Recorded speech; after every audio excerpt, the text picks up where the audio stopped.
What is going on, everybody? I am back today to talk about a new animated movie that was released on Prime Video. And I knew nothing about this before I went in to watch it, other than I saw a couple people's letterboxd reviews rolling in, and it seemed like people were praising this quite a bit. And just from the brief little screenshots I saw, the animation looked gorgeous, which is enough for me to want to check something out. I'm a huge fan of animation. I love the attention to detail, especially in hand-drawn animation. I always get really excited to watch movies in that medium, especially with how companies like Disney have really kind of gone away from that. And I'm really excited to tell you about Look Back today. Look Back is directed by Kiyotaka Oshiyama. Popular outgoing Fujino is celebrated by her classmates for her funny comics in the class newspaper. One day her teacher asks her to share the space with Kiyomoto, a truant recluse whose beautiful artwork sparks a competitive fervor in Fujino. What starts as jealousy transforms when Fujino realizes their shared passion for drawing. So like I said, I didn't even see a trailer for this. I just went in to watch it, and I thought this was beautiful. I thought this was very charming. It was wholesome. Went a direction that I sort of predicted, but not necessarily to the extreme that the film takes it. But I really like the message of the movie as a whole, and I think that it's a really important message, and I'm glad that it was discussed in the way that it was, and I feel like it resonated with me and it stuck with me a while after I watched it, and I'm excited to tell you a little bit about it today. So at the beginning of the movie, we are introduced to Fujino, who I think early on in the film, these kids are in 3rd or 4th grade, somewhere in that realm, and she loves drawing manga and these little comic strips for her school that get put in the newspaper. And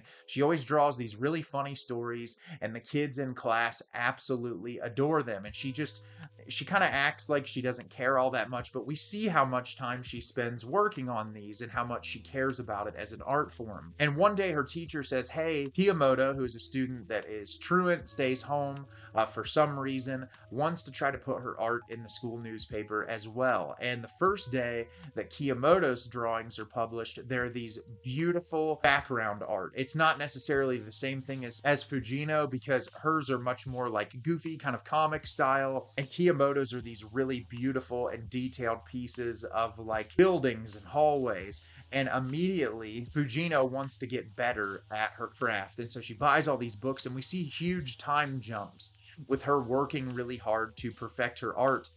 Gets to a point where eventually she just gives up because she doesn't feel like she's good enough. Well, eventually these two people cross paths, and we find out that Kiyomoto stayed interesting in drawing because of Fujino, and the two of them start spending time together, and they decide they want to draw comics together. And the entirety of the film is the relationship between these two characters because of their art throughout a very long period of time, through their childhood into their adult lives. So like I said, I thought this was beautiful. This thing's a little under an hour. I want to say it's like 58 minutes long. And I think it's very impactful for its short runtime. For starters, the animation in this is gorgeous. There's a lot of attention to detail, and especially like the background drawings and the way houses look. And it just feels very hyper realistic in moments. But I also like when it jumps into the more fantastical elements and gets kind of goofy and childlike, especially early on in the movie. It's an interesting contrast, and I think because of the detail in the animation, it does a really nice job holding your attention for the entire runtime of the movie. I watched this in Japanese with the English subtitles, and I think all of the voice actors do a really nice job in the movie as well. I think they're committed to their character's performance, and each one of these characters has a very distinct personality, and I like that. I think it's interesting, like both of these girls are kind of recluses. They don't spend a lot of time with other people when they're pursuing their art. But one struggles with that social anxiety to such an extreme that they don't even want to go to school with other people.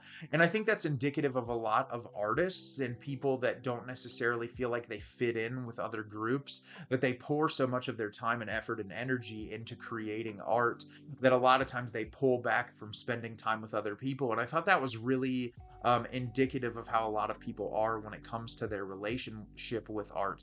And that's my favorite part about this movie, is that it showcases the passion and the time and the dedication that it takes to be an artist. And I also think that it shows the importance of, trying to spend time with other people and trying to do things outside of art so that you can live, but that it is going to take a lot of sacrifice to get to that point. And even in a young age, like Fujino's friends are saying, like, you don't ever come out with us anymore. You don't ever do anything. You just sit and draw all the time. And it's like, how am I ever going to be the best if I don't keep drawing? And I love there's this specific framed shot that they keep going to, which is Fujino at her desk and eventually Kiyomoto sitting behind her at another table. And I just love that shot that they keep cutting back to because it showcases just what it takes to be a successful artist and how difficult it can be to just stay dedicated to that craft. And also like friends involved in art together, and how like if one decides they want to do something else with their life, that like it can cause a rift and it can make things difficult. And I love that in a 58-minute runtime,